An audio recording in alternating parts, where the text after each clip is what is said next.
Magandang araw! For today's video, magagayak tayo ng float para sa parada. Magpipintura nga tayo dahil nga hindi pa dumarating ang order natin sa TikTok, kaya gagawan natin ng paraan.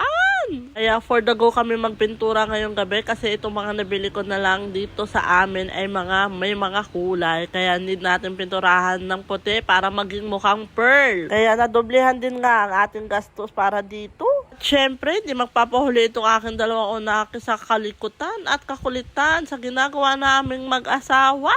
At kinabukasan nga hinatid na nga dito sa bahay ang truck na gagamitin para sa parade. Salamat nga sa aking support team na asawa, kahit may kasamang ligalig ay tuloy pa rin naman ang pagtulong sa akin. Sabi ko nga sa kanya, hindi ko naman ito magagawa kung wala ang tulong niya. Siyempre, kailangan nga secured itong pinaka-frame para hindi masira o malaglag o matumba dahil nga umaandar itong truck. Sabi ko nga sa kanya, hindi ko naman kaya nga yung mga pagkukumpuni, kaya ikaw na ang gumawa. Sa pag-aayos at pagkakalat lang naman ako marunong.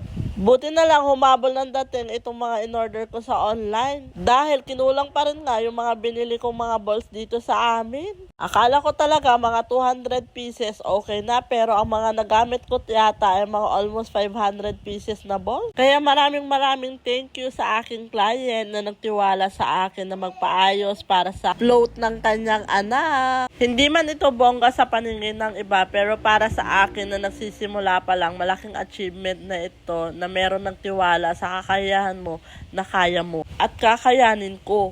O, diba? May pag-ganon ako. O, na yan. PM na lang kayo pag gusto nyo magpagawa. Yun lang. Salamat sa panonood.